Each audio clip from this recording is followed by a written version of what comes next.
走走啊！跟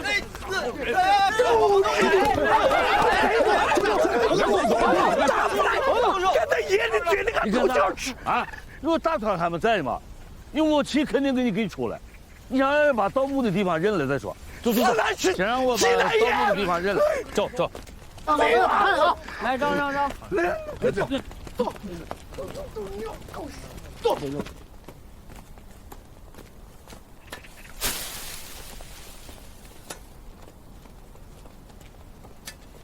这是包谷地吗？在哪儿呢？大概差不多，应该就是这儿吧。啥叫个大概差不多？好好想。金大叔，俺是晚上来的，你让我想一下。哦对，我这儿有个土堆，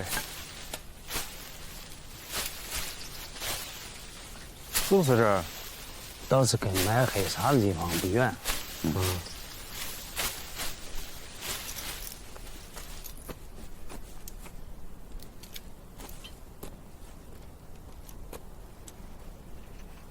金大叔，你看看，应该是这儿。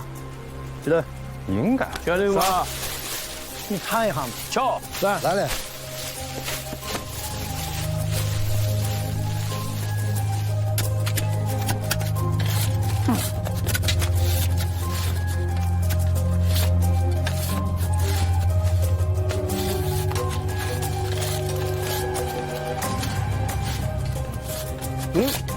有东西。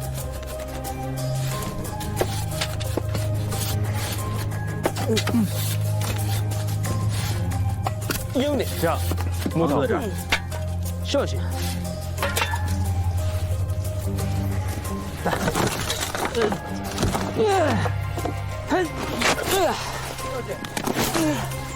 小心，别掉下去啊！小心，小心。再见。好，不是你来。哎，这还真有个盗洞呢。小心啊！呀，这洞深得很，得有鼓风机。啊？走，鼓风机带了吗？带了，走走走，你叫我来人跟我去拿去。小杜，你来，快，退后。少传说，你不要乱动嘛！啊，有警察。板子没有洞的。哎，你确定啊？树墩说，这离斗皇后陵有多远？我也这3人。哎，开整。这是2里地。咋了？哎，齐队，啥不对吗？陪一下。啊？旁边按照常规啊，旁边埋陶俑的地方距离斗皇后陵也就500-600米，这个地方咋能这么远了呢？而且这个可比外藏坑深多了。哦，啥意思嘛？不好说呢嘛。要不一会儿让我下去先看一下。来，不成，没事呢。你是个实习生，你没经验不成啊？哎呀，我没吃过猪肉，还没见过猪跑，绝对不成。我说了，干啥吧你的？能进一下吗？齐队，让进来啊！绝对不成啊！包括你干啥呢？啊？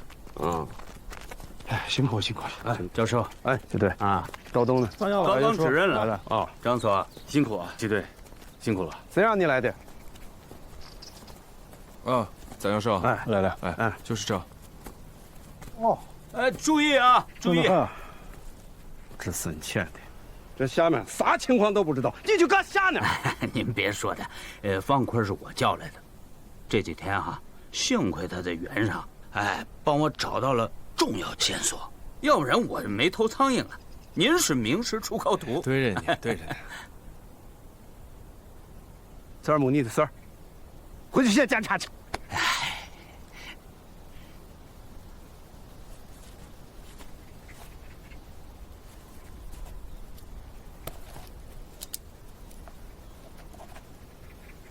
在那干啥？走。啊。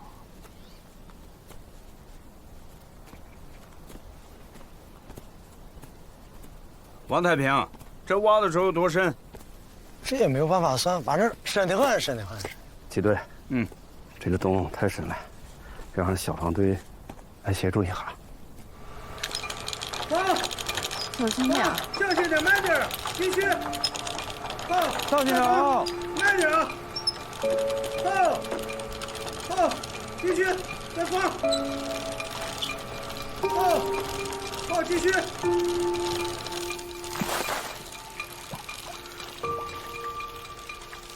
调整好，调整好。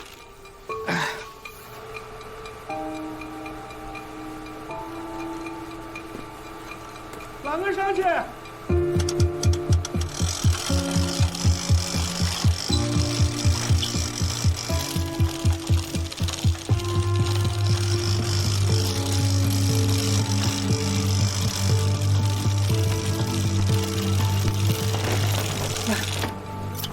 咋样嘛？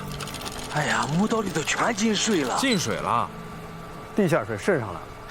哎呀，这下可麻烦了，这进水了，这发现洞口，这进不去人啊。对，小周，你也有图呀？啊，那叫什么这样啊？现在是有点麻烦，对方的期限只剩下3天了。你看看，能不能用这个图样和现在手上这些资料，把这个事情给先应付过去呢？这样，我先把图样拿去做探视检测。好。七队、杨队，哎，是这啊，我先带着学生把案件资料整理翻译一下，一并汇总上报。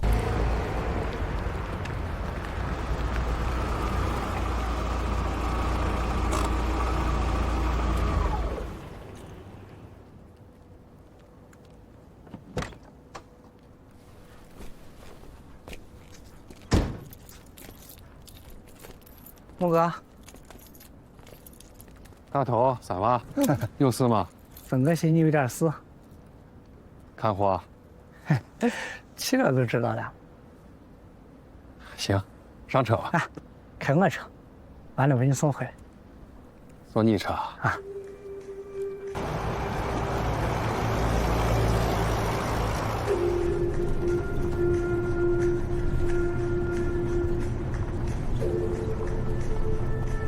大头，这不是去生娃家？那森哥也没是去他家。前头都是大野地了，去哪儿嘛？哎呀，找残疾嘛，快到了。这个，我不是。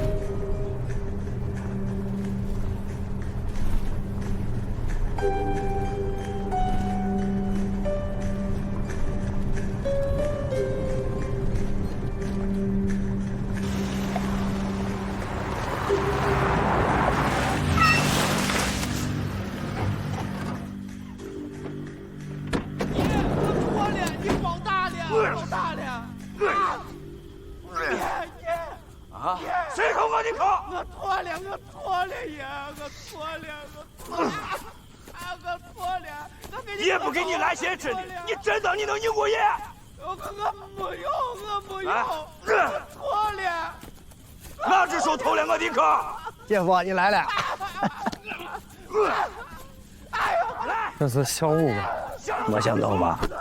什么？这是弄啥呢？叫你来看戏呢。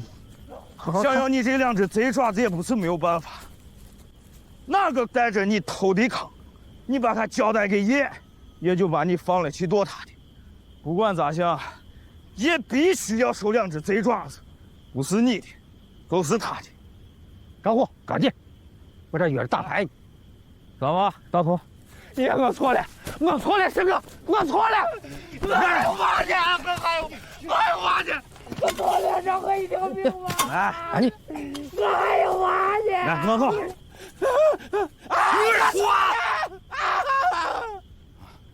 怎么？戏唱的差不多了吧？你们不早猜出来是我立的坑吗？一人做事一人当，我认，他就是我找来干活的，放了他吧。真是你立我的坑。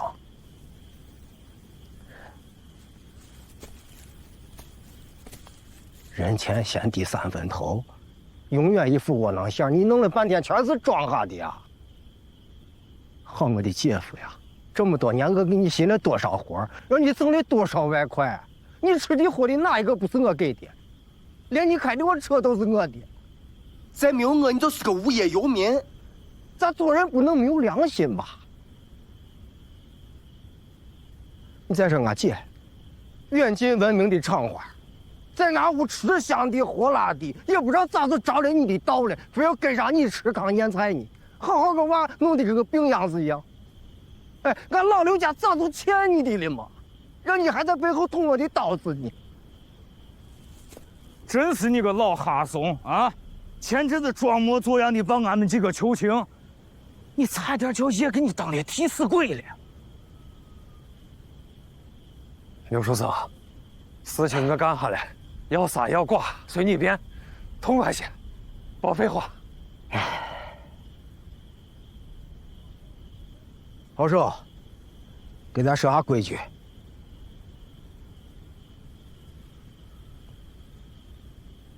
吃里扒外胡埋。你这是按规矩要活埋你，但是咱亲戚一场，为了俺姐我今儿发个善，你把他给我埋了，我留你一条命。埋！是江哥，江哥，我不干，我不干，我不要给我吐了，我吐了，我吐了，我吐了，我吐了，我不干，我不干。想留的，想留的，江哥，江哥，江哥。漂亮的，俺中国也不会放过你的。漂亮的，漂亮的，走，走，走，走，我只有一个死。我穆建辉，我们兄弟。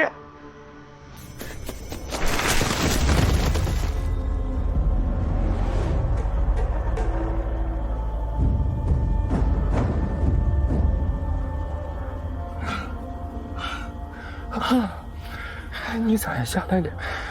你是我兄弟，表示一起死。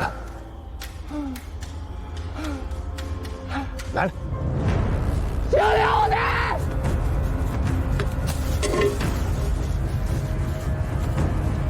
漂亮的，俺中国也不会放过你的。处长，处长，快醒一下！咋了？咋了？你姐来了。啥都不在。他开你的车了，死活不肯走，我能有啥办法吗？你赶紧起，快些！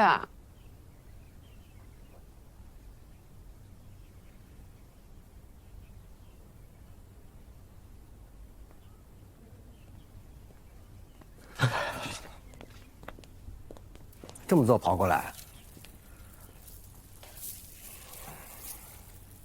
你姐夫呢？我咋知道呢？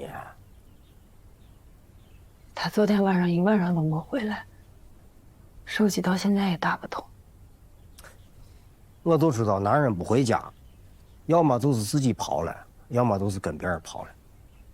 他要是为了喊人，我就不会来你这儿信任了。那你就等着，看他能不能回来。我这不是回来了吗？呀，姐夫，你这出来，你咋在这儿呢？跑哪儿去了？你咋把你弄成这了？不拍不拍，全是土。没事，昨天晚上我去谈了一笔大买卖，放心，我去洗把脸啊。啊。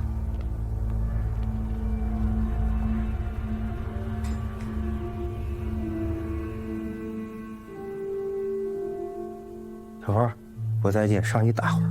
姐，走，咱上去休息休息啊，上去待会儿。走，咱不理他。这边有个台阶，你小心点。嗯。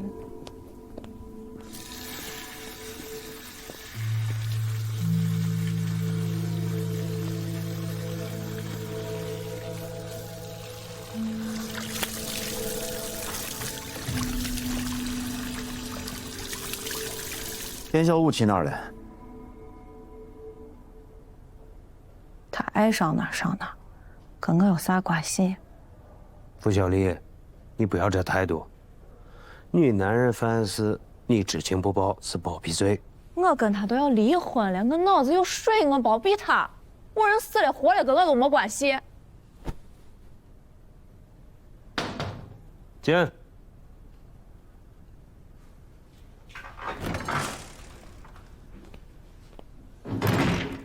谢谢，我来自首了。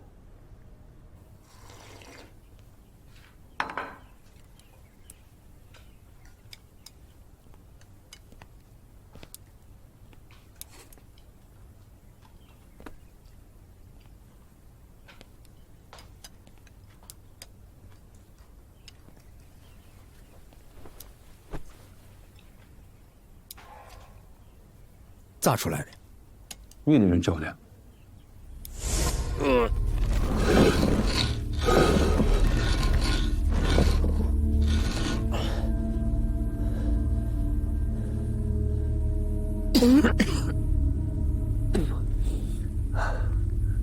保守，谁让你救我们的？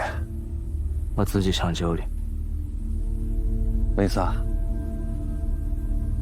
我也不知道。这是你人性好。又是个吃里扒外的东西。你总留不住人，是你的问题还是别人的问题？吴建辉，你少废话。我能杀你一回，我就能杀你2回。你要嫌黄泉路上一个人冷清，我就让炮手给你做个伴儿。只怕你不干。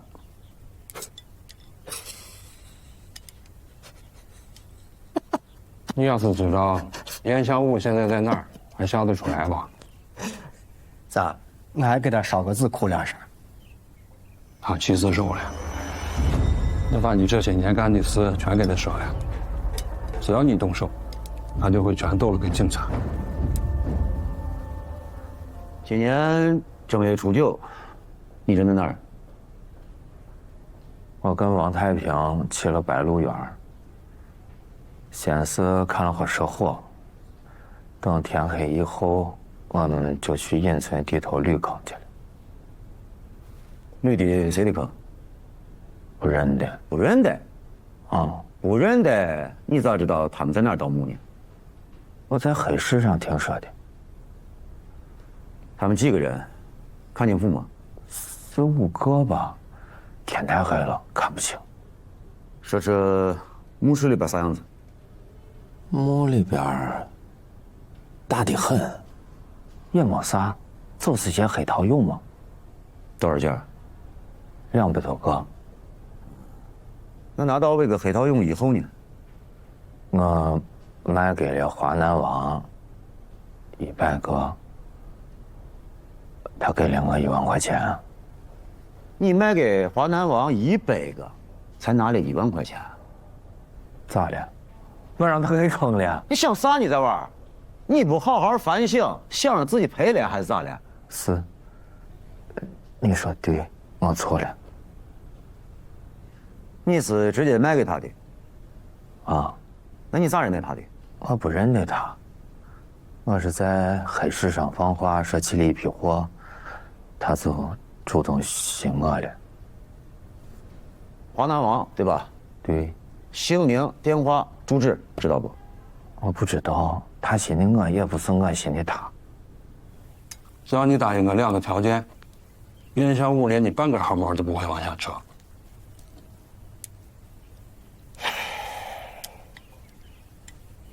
你说啥条件？我要你上次吃的未必行动。你勒索我呢？这些年，我帮你看的有一些货，每回你就像打发要饭的一样，赏我200块钱。我只是拿回我该得的。要不是我带你上道，你早饿死了。各取所需，别说那么高尚。你给还是不给啊？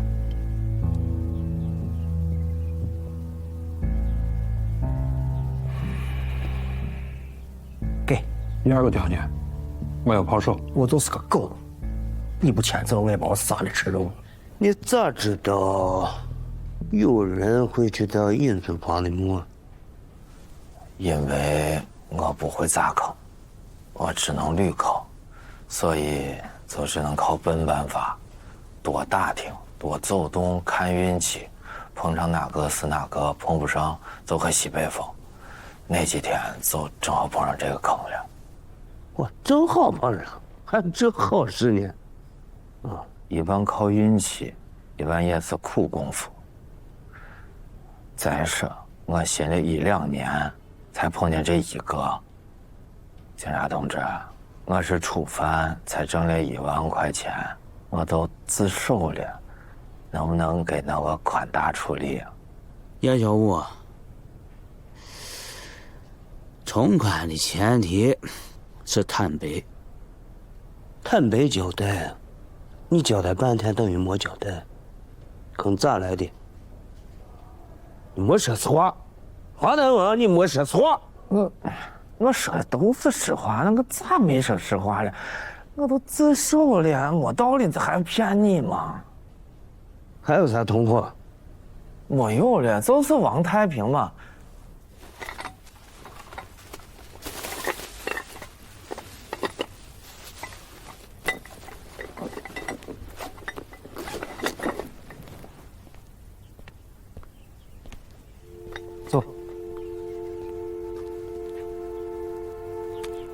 姐，以后再别说我的钱脏了。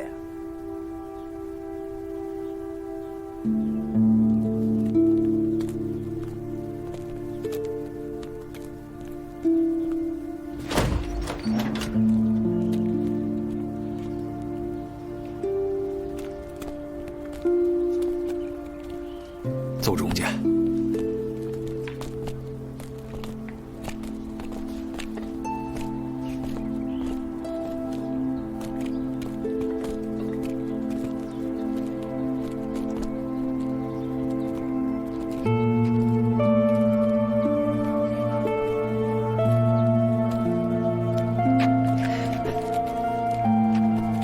手兰，来，上来。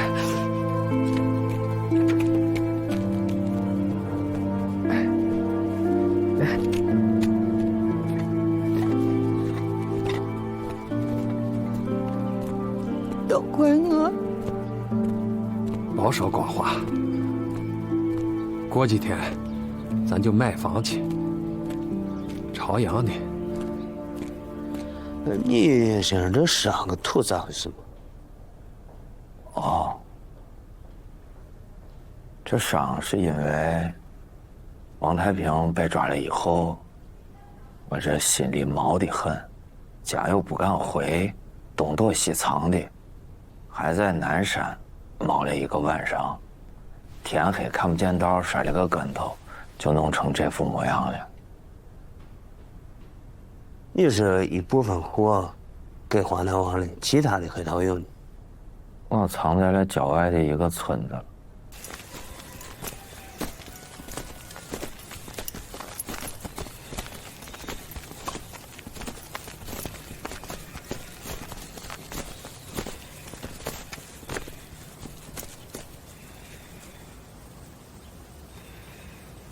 做啥呀？啊，孩子里进石头子里。到了。走。啊。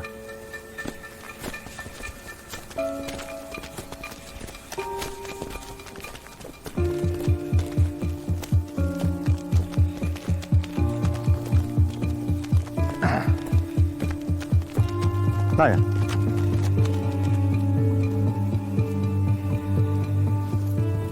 这有梯子，从那儿上去。走走走，慢点。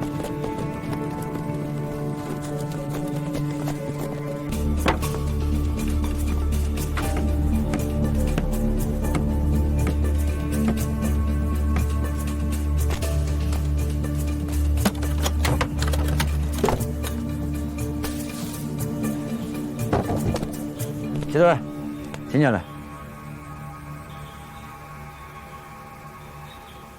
你进去了，警察才能进来。先委屈你2年，哥给你保证，这牢绝不让你白坐。弟妹和小宝，你放心，该享的福只会比别人多，不会比别人少。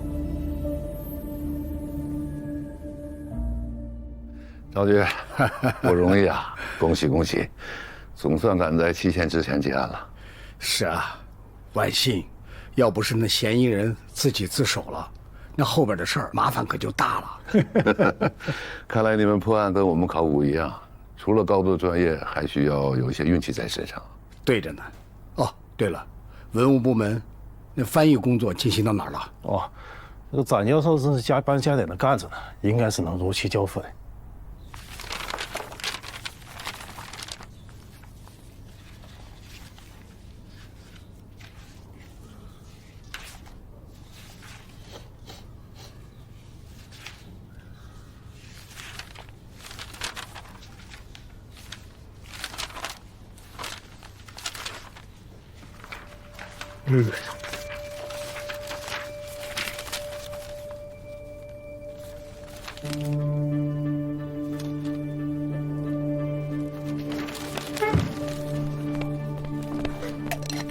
老师，你看，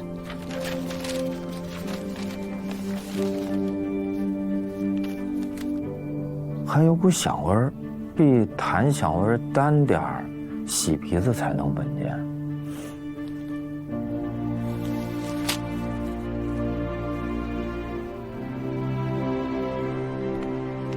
呀，你咋在这儿呢？案子破了，还掉个脸，咋了？给谁看呢？叶小五的自首有点古怪。咋古怪了？他那一身土跟伤就很古怪。还有，他带我指认黑桃俑的时候，总感觉不是他藏的呢。但是咱现在没有时间经营这些了。好不容易抓住2个绿坑的，啥也问不出来。到现在挖墓的没线索，华南王没线索。大仓，是这样。虽然盗墓的和华南王咱还没有抓住，但是大部分的黑桃俑咱都追回来了。这个案子先暂时放一下，咱都回去休息一下，醒醒脑。你有1个月没回去了吧？你家还有个媳妇呢。你不说我真忘了，有这回事？守村叔，守村叔，哎，坤儿，你咋才回来了？哎呀，回来想请你给我帮个忙呢。啥事嘛？是啊，帮我量一下盗洞到窦陵的距离。啥？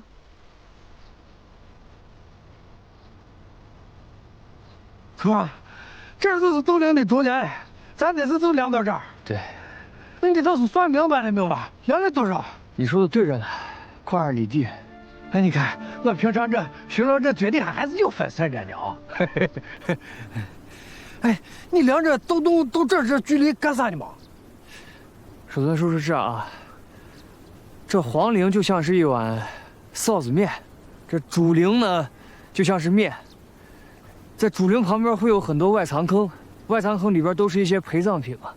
一般窦陵附近发现盗洞，我们就会合理猜测那是外藏坑被盗的。但一般情况下，外藏坑距离主陵墓的距离最多400-500米。咱这量完之后，盗洞到主陵墓的距离明显超了嘛。哦，那你的意思就是说，咱这齐有2家吃面，不可能把臊子放到俺屋，对着吗？对对着呢，对着呢。这能得很吗？谁一天到晚说你瓜呢？谁说我瓜，他才瓜呢。对着吗，黑水？嘿嘿。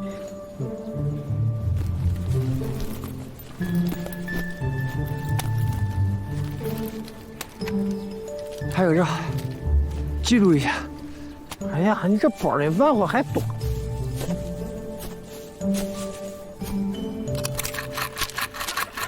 刘郎伯，哎，小马，王贵哥，你咋来了？你爸呢？在。爸，方贵哥寻你来了。刘郎伯，谁啊？方贵哥。哈哈。哎，你不是被我老汉撵走了吗？你咋可来了？哎，你这娃呀，嘴里没牙，你还爱吃个硬豆子。来，进来。吃啥硬豆子了嘛？给你买点酱牛肉，带2瓶酒，今天陪你喝点。哼，喝啥呢？啊，我怕喝了你这没名堂的酒，烧心。啥叫没名堂嘛？有名堂的嘛？前一阵子在你家又是吃又是睡的，给你添了不少麻烦，专门来感谢你的。哎呀，客气啥呢？我原来想问你个啥事儿呢啊？我看这个照片这个位置，咋那么像咱盗洞那个位置的？这个。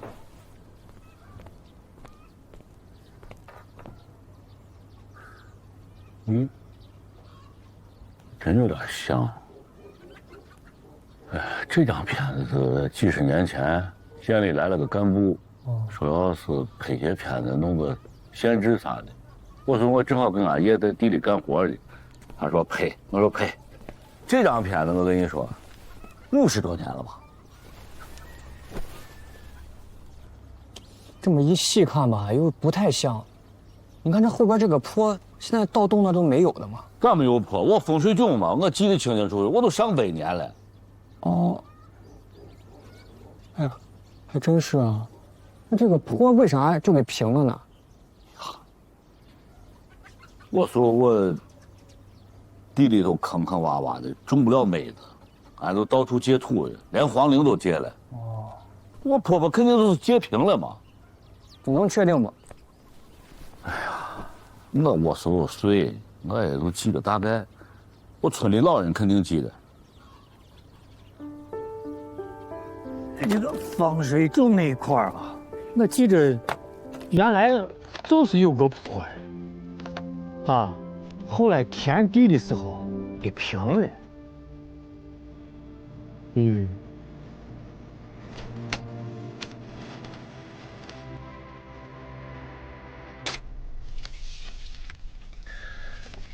什么价钱？150块。表叔，有没有搞错？楼树生才同我开180，你同我开185。这100没错，另外50是给我兄弟的。我让他替你顶的罪，摆平黑桃勇的事，你才能回到秦川继续做生意。50贵吗？不贵，一点都不贵。开个玩笑，可不可以？表叔，这件事情你干得真的漂亮啊！真的，不但帮我脱身，同时把楼师生也搞定了，真的厉害哦！表叔，我欠你一份人情，我给去做。啥人情不人情的，我就想交你这个朋友。我哋係朋友，做買賣冇問題，但是你也知道，我以前大部分的貨都是從樓樹生那裡拿的，你那裡的貨太少，所以呢，我和他還是要繼續合作的了。他手上來的貨沒有我這年，你敢要嗎？我梗係知啦，但是他的坑貨多啊。你放心，坑里的货，你以後要多少有多少。장啊，你打，下坑是另一行啊，隔行與隔山，你打嘅咩？這樣吧，10天之後，你等着收下一批貨，得行了。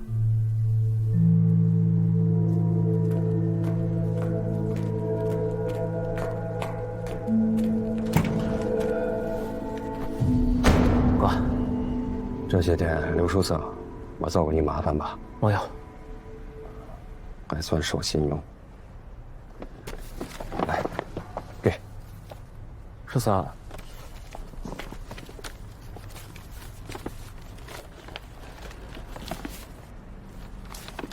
可你可这么多钱是啥？这10万你先拿着，把杂月备上，探产、探钱、鼓风机都买上。时机一成熟，咱立马动手。咱跟刘树三为伙散兵游泳不一样，咱要把盗墓起货当成一件专业的事情干。人事和技术你来负责，我管掌舵。小光，手底下有合适的人吗？有，矿上认识几个弟兄，好的很。叫上，把他们安顿一下。那行，啊，得是想咱大墓了。还没有啊，等哥的信儿吧。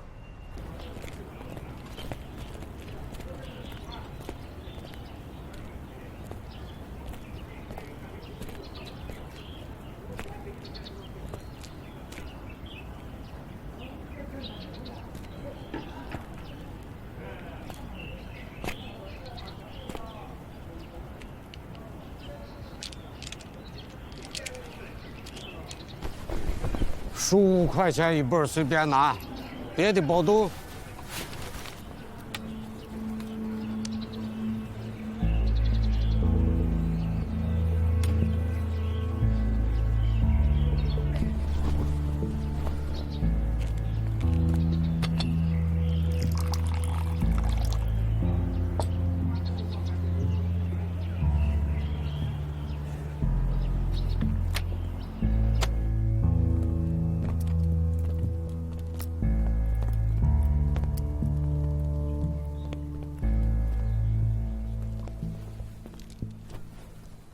呀，大四这屋里别有洞天呀！看你咋有点面色啊？小弟确实没来过。刚入行？入行倒是久得很，只是从前一直帮人家长年。最近手上有几个闲钱了，想弄票大的，还望大师指点一二。你当这是打麻将增手结疙瘩呢？你头一回就想弄大的。我怕是指点不了，这一行水深坑大，慎入。回吧，大师谦虚了。年前我阵子，大师随手一指原上的隐村，有人就起了一坑大火。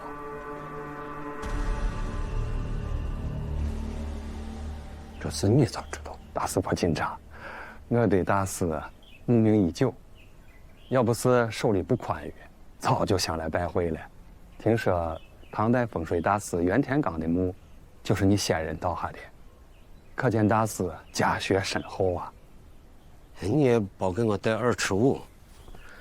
哎呀，当年挖袁天罡的墓，那是我爷跟我辈的手笔，但我辈没能活着出来，你知道为啥吗？为啥呢？袁天罡的墓穴顶上悬了一把剑，我辈把墓里的陪葬宝贝全都拿出来之后还不满足，还想把那悬剑一起带走。他拿刀割悬剑上的绳，结果一家伙把墓里的机关击发了，那钢锥弹起来，嚓！把我被砸成了筛子。从那以后，我也就定下了2条规矩：第一，后辈走人只能寻龙问穴，不准下坑；第二，来求坑者不能贪心，我只能说这打有坑，但坑大、坑小、坑深、坑浅，能不能起出大货？那就要看你妈的运气了。我懂，我懂。我行情你知道不？10万一个坑。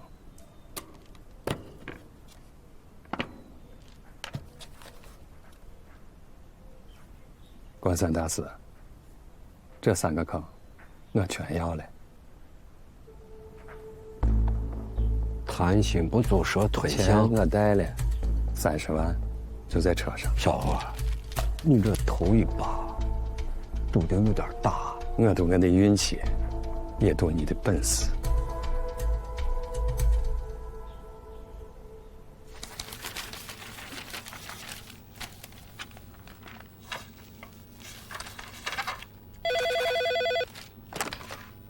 喂，啊，王姐，你说。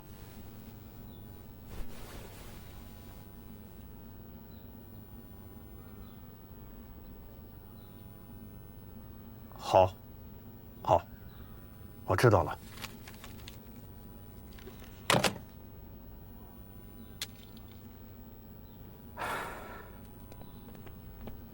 老师，今天已经是最后一天了，那边不会有什么新的问题吧？那边刚刚来了消息，那6件黑桃蛹，他们答应还给我了。真的？哎呀！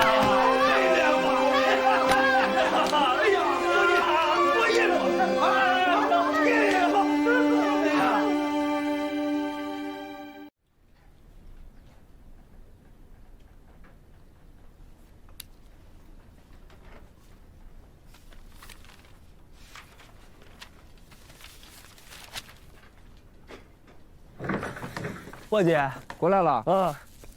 难吃了啊！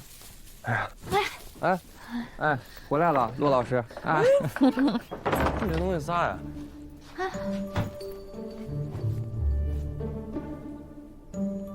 啊，感情没好好在这写检讨，又跑园上干这些事儿去了，不怕咱老师说你？哎呀，真是骆老师一回来就说我，给我开批斗会呢。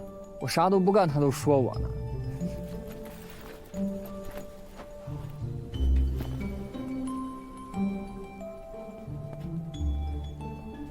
啥吧？看吧，好好看看。我看风景不错。你看，好好看，看能看出来点啥不？这张老照片啥时候拍的？黑桃有盗洞旁边，咋还多了个坡呢？就这个。嗯，看好了啊！我找了好多隐村的老人，然后我还找了好多老照片。现在可以证明的是啊，黑桃蛹盗洞那一带之前是有一个大土坡的。你想说明啥？来吧，看吧，来这儿。我量了一下啊，黑桃蛹盗洞距离窦陵的距离足足有800米远。我还找了一下南陵跟窦陵之前的那些勘探的记录，说明了这个黑桃蛹盗洞，它不符合窦陵外藏坑的特点，意思就是这个盗洞，它肯定不是窦陵的外藏坑。不是外藏坑还能是个啥？还能是个墓？那说不定就是个墓呢嘛。哎，我确实也没见过哪个陪葬墓能有那么深的。那说不定它就不是个陪葬墓嘛。那你说说，这窦陵跟前还有谁的墓？那谁的墓我咋能知道？那多了去了，那说不定还是帝王的墓呢嘛。你再别胡说了，哪个皇帝能埋在窦王后陵跟前吗？啥叫我胡说嘛？你看现在这些照片，再看这些东西，你俩别在这呛呛了，这不已经盖棺定论了吗？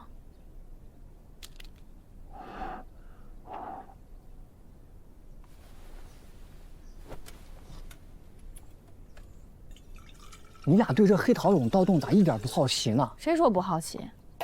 那我们俩回来路上还在那说来着啊，咱老师怎么看到那条口供一点反应没有啊？口供？啥口供？这次去翻译材料递交上来的资料里有一条盗墓贼的口供，上面写着在墓里闻到过一股香味儿。香味儿？啥样的香味儿？说是比檀香稍微淡点的那种。比檀香淡一点，还是墓里头的香味儿？那说不定是柏木香呢。对吗？柏木香。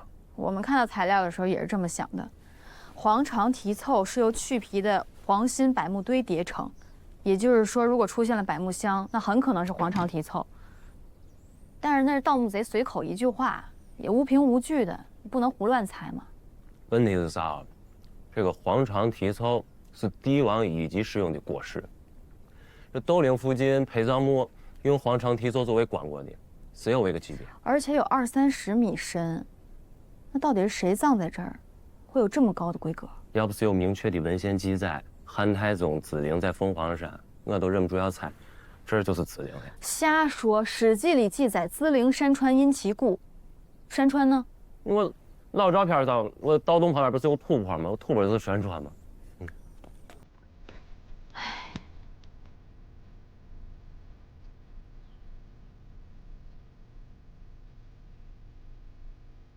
咱得下个盗洞。啥？你疯啊！我是没这资格，但是我可以给咱老师说了。伙计，你能说服咱老师？我说服不了他，现在有的这些材料还说服不了他了。那你没机会了。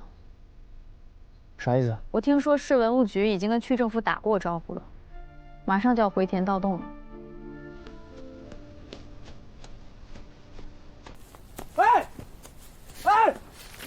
先别填，先别填，这洞现在暂时填不了。哎，别填，别填，哎，别填了。快点来，小伙子，你怎么来的？我是清北大学考古学系的研究生，现在在杨凌实习呢。这洞现在有新发现，暂时不能填了嘛。你一个杨凌，你管俺支领你干啥呀？你有手续吗？我手续我暂时还没有呢嘛。那你没手续，你在这看啥呢？那你填这盗洞，你有手续没嘛？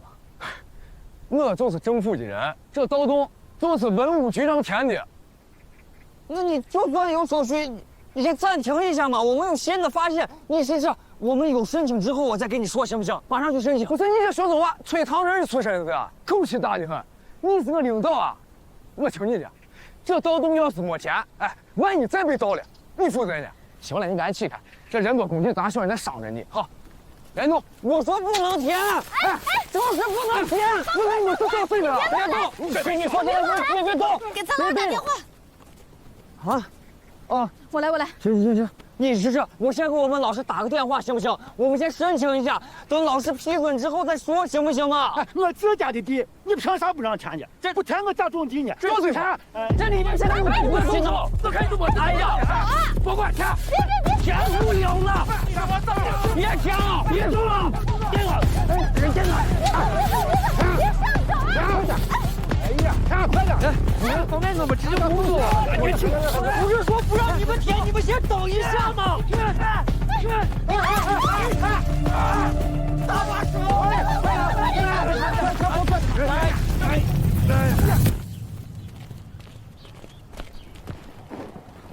咱老师，七弟，小刘啊，这位是清北大学詹教授文物专家，这都是他学生。老师，我量了一下，黑陶俑盗洞距离斗陵有800米，而且我找到一些老照片，它可以证明黑陶俑盗洞那一带40年前是隆起来的，高度比周围高了将近2米，而且那墓里边有疑似黄肠题凑的柏木箱，再加上那盗洞的深度，完全可以证明它不是一个外藏坑，一定是一个墓，而且100%是一个帝王墓。我们可以在这个墓地。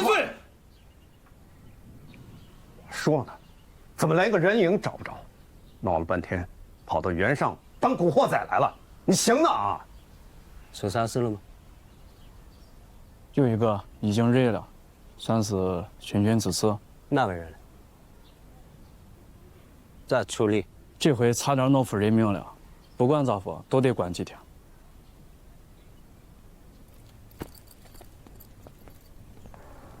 咱老师。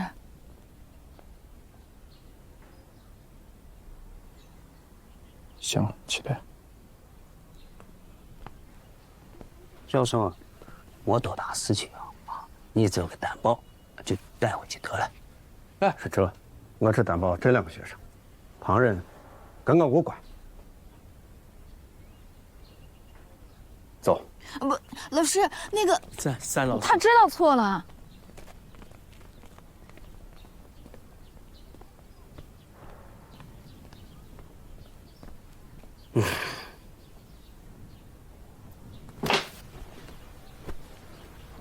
我是方块，手快，你没了，没命了，开玩笑呢。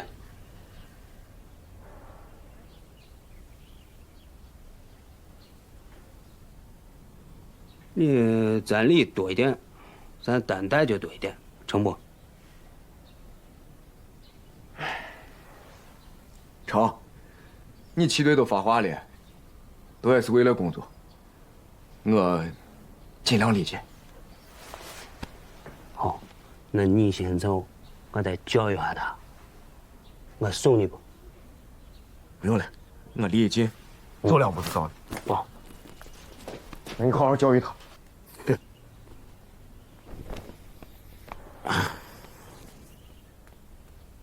坐吧。你还挺仗义的嘛，把事情都一个人扛了，关上几天又咋了嘛？就当体验生活了嘛。你知道现在贼可惜吗？那盗洞已经被填上了。搁这儿夸你呢。哎，我终于知道为啥教授不喜欢你。爱喜欢不喜欢的，你说他来了，他也不问一下，那为啥拢起来的嘛？那下边到底埋的是谁，他都不问一下呢？你这是个二杆子。你倒跟我说一下，你觉着帝王的墓是哪个帝王？薄太后和窦皇后旁边还能埋谁？说不定就是汉太宗。我什么都，汉太宗的墓在凤凰山呢。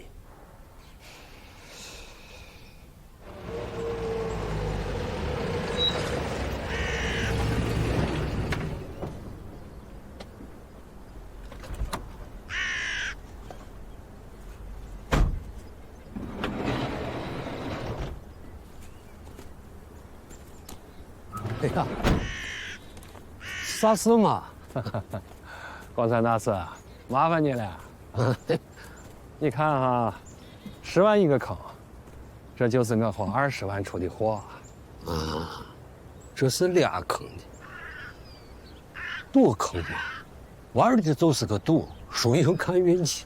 那事前我都跟你说的清清白白的，是我不听劝，非要是赌你的运气呢嘛。输1把是我运气不好，3把都输，得是你本事不济。输10把的也有，愿赌就要服输呢。这人你这才俩。哎呀，咋还发这一手呢？我跟你说，久住坡不把斗，上一回夹我脖子上这刀，比你这还长一些利些，吓人的很呢。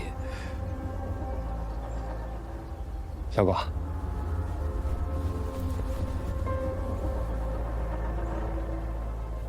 我是诚心买坑，你骗错人了。没人骗你，你给土地爷递的名帖交的野银，那让不让你发这财，那要看土地爷的意思。再说，你这不是还有一个坑呢吗？还有一个坑，在哪儿呢？咋？没新鲜？要是新鲜了，把你请来干啥嘛？哎呀，哎，那可惜了，我这坑给你这货生手了。哎，我跟你说，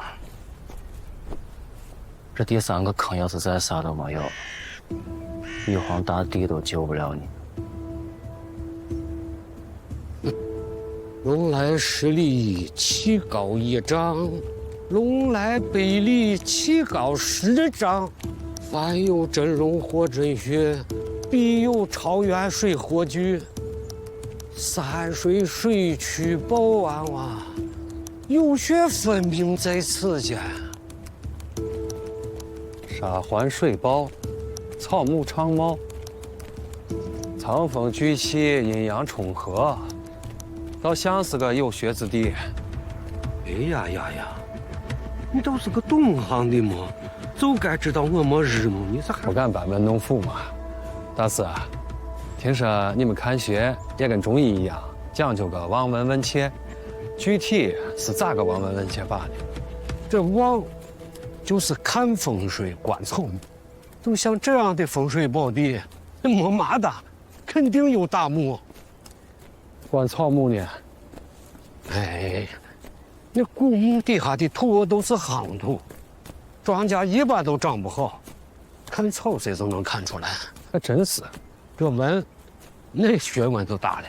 秦汉的墓葬都喜欢用青膏泥防腐，唐宋爱用水银和朱砂，这些东西都有味儿。懂行的老巴适，把土闻一下，基本上就能知道这底下是哪朝哪代的墓了。这闻还有另外一层意思，那就是听。大型墓葬在打雷的时候，听回声就能听出来。那问呢？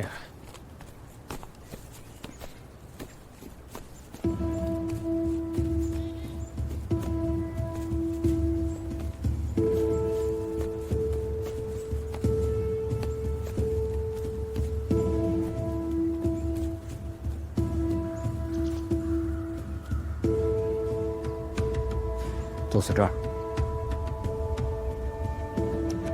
小郭，把他们叫过来。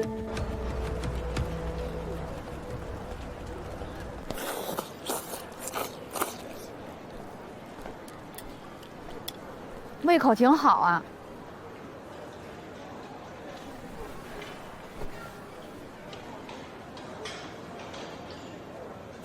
看来这处分对你没啥影响啊。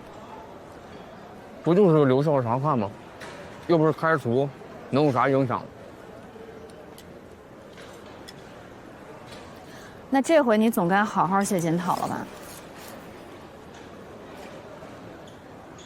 给谁写？给谁写？你说给谁写？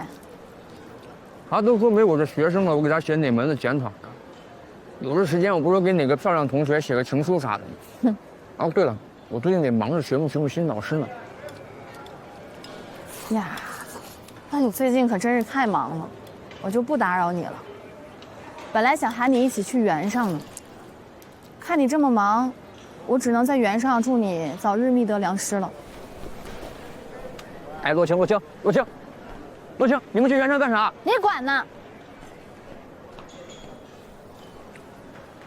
印村隔壁有个杜陵村，咱老师就是让咱弄清楚，这个杜陵村和杜陵到底是个啥关系？隔壁村呀，杜陵村，那离杜陵得10几20公里吧？查这干啥呢？不然它为啥叫杜陵村？哎，这是个好问题嘛？为啥叫杜陵村呢？所以你们查地方志就是因为这事？废话嘛。哦，那你们来园上的目的也是因为这？不是你一天到晚要搞清楚园上啥情况吗？咱老师说了，趁这个假期要带我们在这一带都做个踏查。那美着呢嘛？对吗？啊，一个假期呢，那你要踏查，你得往盗洞附近查嘛。你查那杜陵跟杜陵村的关系有啥用了吗？怎么没用啊？那你说有啥用？你们说？你看你俩都说不出来有啥用，我看那就闲的没事干了嘛。你说啥呢？这么点事情都弄不清楚，还谈啥踏查？怪事情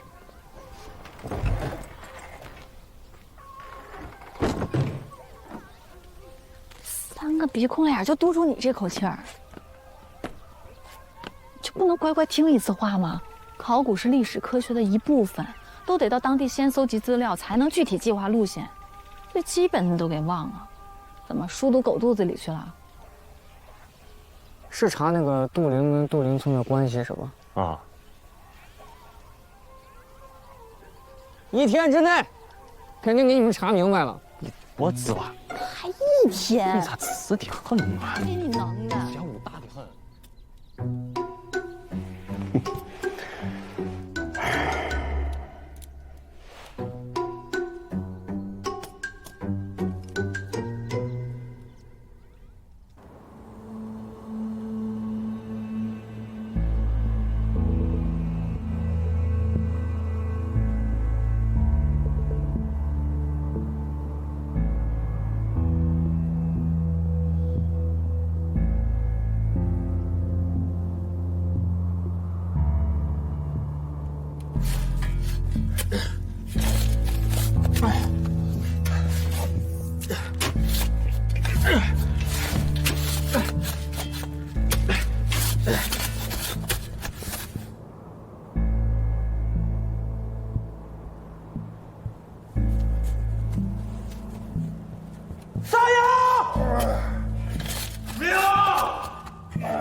没有，不大，挖的时间自然长嘛，接着挖。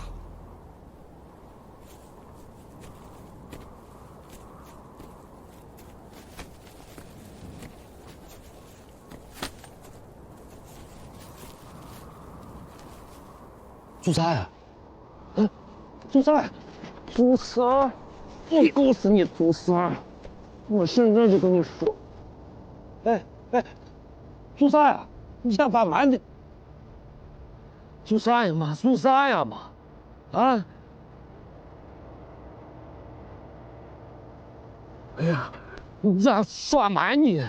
你都不怕惊了徒弟？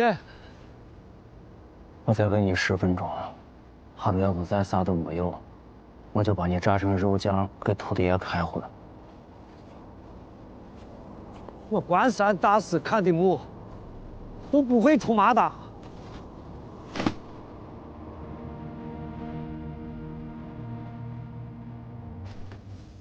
咋样？有了吗？没有。啥？没有。接着吧。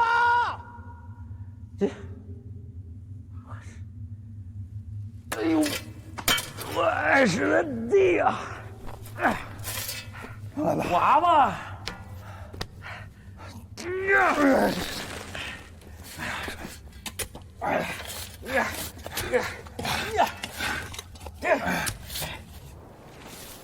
哎，你这接着挖，接着挖，咋可能没有你嘛？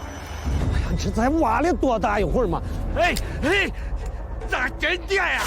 哎呀，这咋真的呢？不可能没有，绝对有！你是冷安县主和他政府的合葬墓，绝对没人动过，绝对没人动过。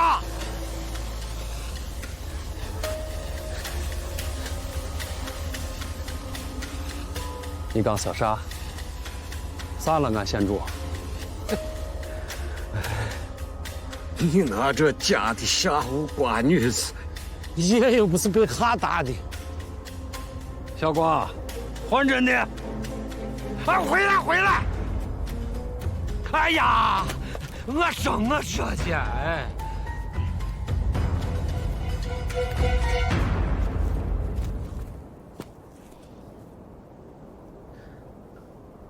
这墓主是唐高祖的孙女儿，她嫁给了个参军，她的封号叫乐安县主，差不多算是个公主吧。望闻问切，还能算出这是谁的墓？啥望闻问切？你把调子唱高一点，那谁花那高的价买你的坑吗？说到底，我就是多看书，勤打听，细观察。就拿这个坑来打比方，我也是先在书上知道有这么个人，大概也就葬在这一片儿，怕摸不准，我还假扮成算命瞎子，在这附近转悠了1、2个月呢。最后才打听到这儿的庄稼多少年都长不好，只能种树。还听几个老汉说，小的时候在这耍的时候见到过陶俑，这就8、9不离10了嘛。听明白了，确实也是望闻问切，望书问土问当地人。那切，你也是个学问，你把古墓写下来，你咋知道底下是个啥布局，咋走向的吗？你咋样打洞才能最快的下到这墓室？说白了，就是把各个朝代墓的形制，啥人有啥规格的墓搞清楚，才能一铲子下到墓室。对嘛？你真是个聪明人，一点就通。归根到底，就跟那些搞考古的一样，哎，多翻历史资料，小光搞田野调查。问下他们过了几道壁坎了啊？几道壁坎了？过了第3道坎了，还是没有啊！3道壁坎，接着吧。接着吧。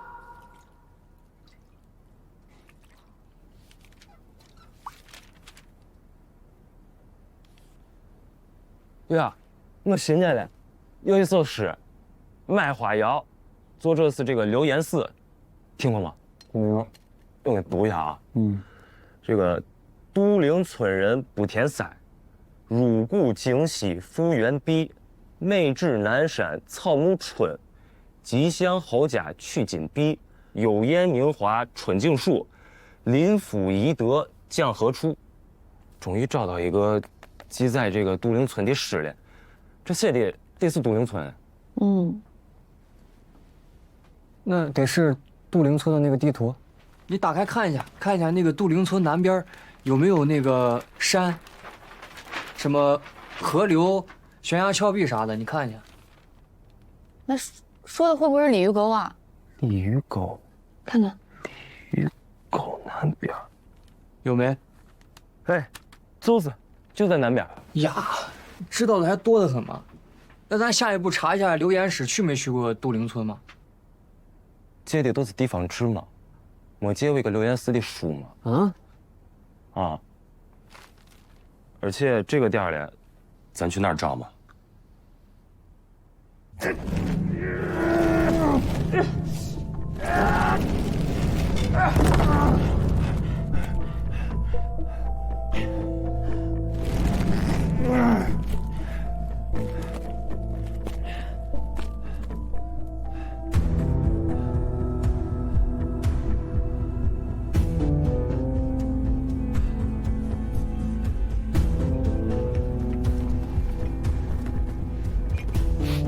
完了完了完了！哎，兄弟兄弟，这我把30万还给你，留我一条命。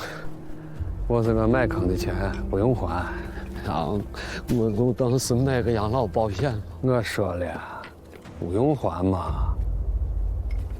行，我信你。那个等兵是上天再求你一件事得成。啥事？起来说。我这后半辈子呀，还要在这行混呢。你能让兄弟几个把今这事都烂到肚子里，给我留条后路得成。今天发生啥事了？你们记得不？不知道，不知道。大师，起来吧。出了这片林子，咱就没见过。断人财路的事，我绝对不干，尤其是读书人。哎呀，你这人地道，这个掺和人，人还灵性。你要是不嫌弃的话，就偷当我的名下，我教你看学。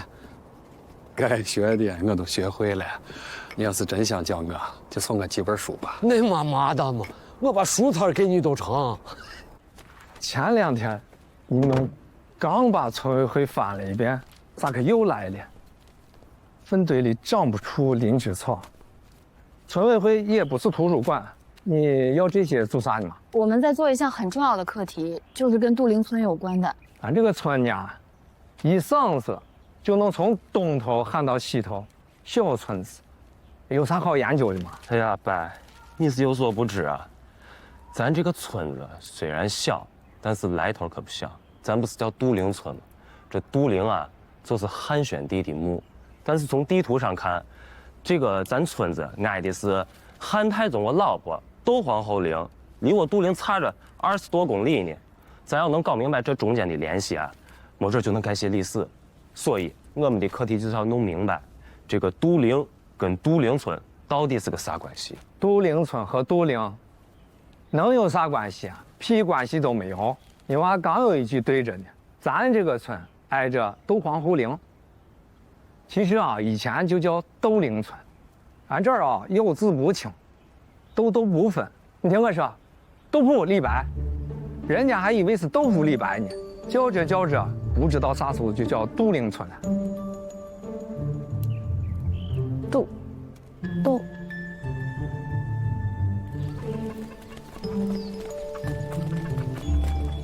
你一大早干啥去了？小梁，对，赶紧叠饭去。好。哎，是。回来了，来，快吃饭。哎呀，咱老师这吃的香得很啊！坐等会儿，快啊！小曼，快拿碗来了。这几天睡得好，自然就吃得香。我们是没啥胃口吧？我们都睡不着觉，又不是我让你来的。咋样？找到答案了？啊，找到了。这个杜陵村跟杜陵跟那没啥关系，人家挨着是窦陵，以前叫窦陵村，当地人杜窦不分，才喊成了杜陵村。还行。再晚点，有些人就白跟我叫板了。所以您是早就知道答案了，是不？出题人知道答案有问题吗？咱老师，就是因为一个邪淫的事儿，我们查了那么多没用的书，花了那么多时间，咱用这时间多踏查几里地不好吗？我只是让你们找答案，有说让你们翻书吗？怪的事情，咱还头一回听说，翻书是浪费时间。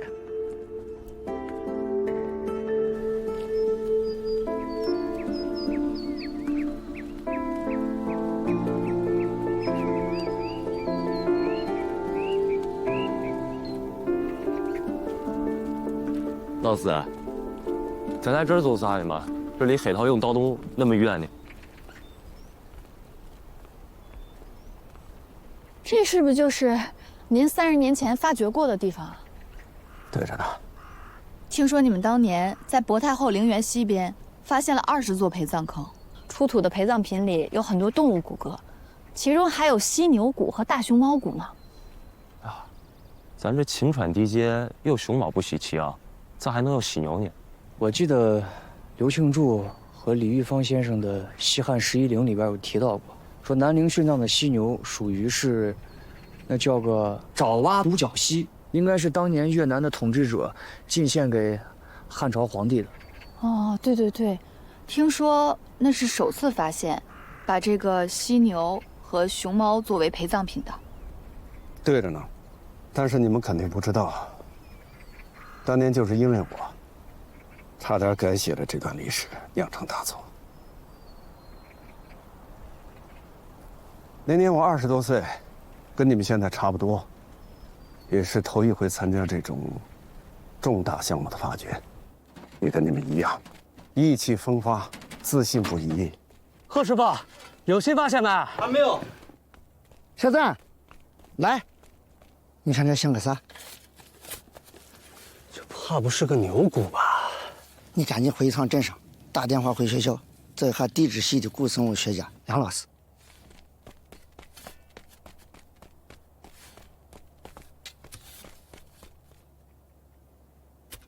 这谁呢？这不是杨老师呀？杨老师带着几个学生去国外搞调查去了，我没找着，我就在镇上的中学找了个生物老师，我想这不就是块牛骨吗？生物老师肯定能认得。小子，哎，来，这骨骼保存的不够全，但是从骨架的构造上看，应该就是一头体型比较大的野牛。我按照吴老师说的记录下来以后，就写在了考古报告里。杨老师听说后呢，就特别感兴趣，专程从古越赶回来鉴定。我们才发现那是犀牛骨。虽然考古队的老师没有一个人批评我，但是我心里很难受。自己跑到原上大哭一场，我当时恨不得一头撞死自己。就是因为我的想当然，差点毁了一段历史，毁了犀牛骨，差点就成了历史的罪人。但是，我犀牛的我觉我么大，咋能跟我牛的骨头搞错吗？当时的骨架缺失了一部分，我就想当然地认成了牛。后来确定是犀牛骨以后，我们又在坑里寻找，才找到了犀牛角。我今天给你们讲当时的这段丑事儿，就是想告诉你们，一旦主观认定后，就是有再多的证据，都会视而不见的。那我现在终于理解咱老师为啥让咱找杜陵和杜陵村的关系了，因为我们刚开始一接到这个课题的时候，就想当然的认为他们其中肯定有历史渊源，想当然的开始找地方志寻典籍，就是因为我们先入为主了。如果不是因为先入为主，其实不难发现是方言的原因，哪怕去问问小满，问问当地人，都能找到答案。太过先入为主，太想当然，就会一叶障目，然后就忽略了事情的真相。现在很多人都认为考古学没啥用，但我觉得考古学可以让一个民族的历史变得更加清晰透明。考古发现可以补足史料典籍中的一些缺失的记载，把历史的每一个脚印拼凑复原，把中华文明发展的全貌展示给每一个人，展示给世界。所谓考昆补史，就是我们考古的意义。考古人的每一句话，每一个判断，都可能关系着一段历史和文明的正确与否。所以，我们要慎之又慎，永远不要想当然，更不要轻易的下定论。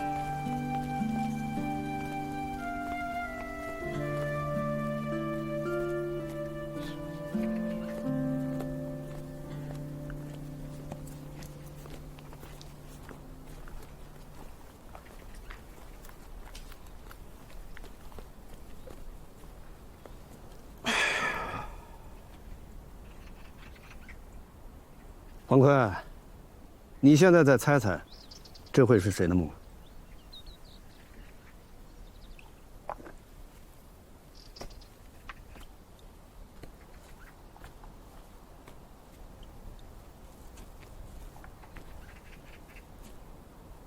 没有确凿的证据嘛，我也不敢胡猜嘛。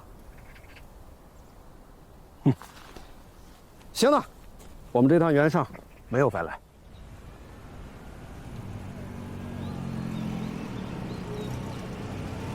听说了吗？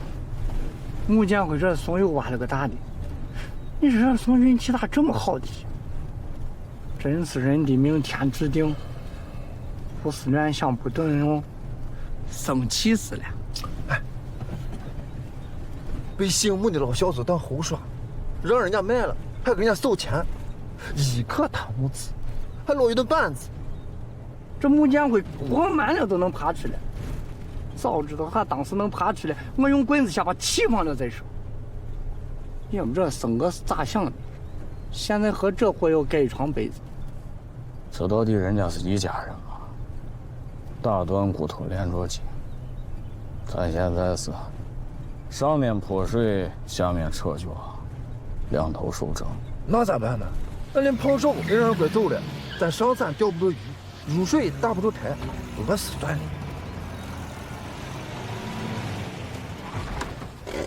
这样。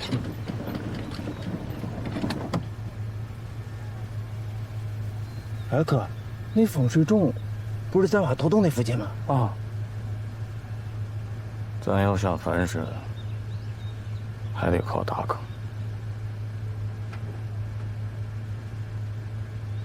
哥，你骑我拿纸，我们兵就往哪闪。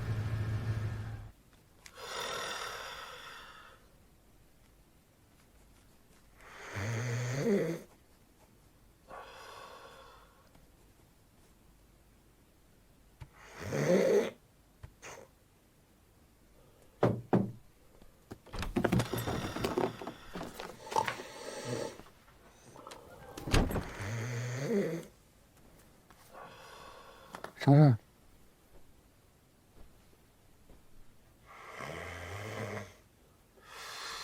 写检查呢。写啥检查呢？你看那火，那呼噜打的人能睡着不？我这在这看会书呢。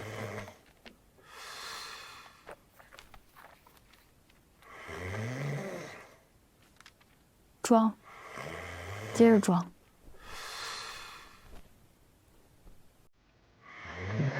咱老师做这些都是为了你。你老觉得他不喜欢你，我们谁都能看得出来，他最重视你。因为寄希望大，所以对你才最严。要不是他去求情，你已经被开除了，还在这读什么书啊？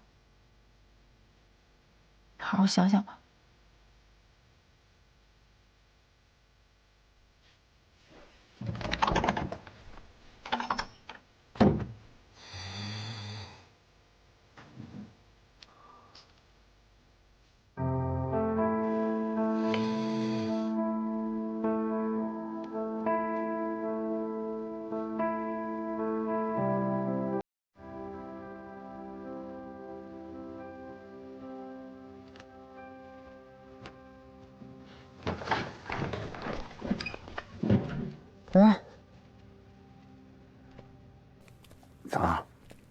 没睡。睡不着嘛，在这运动一会儿。找我有事儿？没事啊，没啥事儿。啊，你这么晚不睡是？睡不着，出去走走。那正好咱俩能一块儿嘛。走。你说咱们干田野考古的啥最重要？肚里的墨水。肚里的墨水再多，要是没有个好身体，发掘现场你都来不了。所以从年轻的时候我就开始锻炼。我告诉自己，如果在学术成就上比不过别人，我就跟他们比谁活得长，用时间来战胜天分。老师，您那次犯错之后，后来您……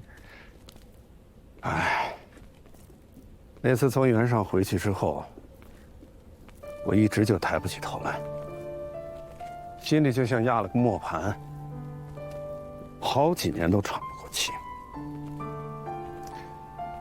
正好我有个同学在榆赛有个项目，他就劝我把秦汉考古先放一放，到他那儿去散散心，我这就去了。到榆赛？对。到那儿一看，千沟万壑的，到处都是光秃秃的山，干巴巴的河，还有一望无际的戈壁，苦得很。但是到了那儿，我头一回感到轻松。为啥？因为天高地远，没人认得咱，也没人知道咱犯过啥错，所以一到那儿，我就留了下来。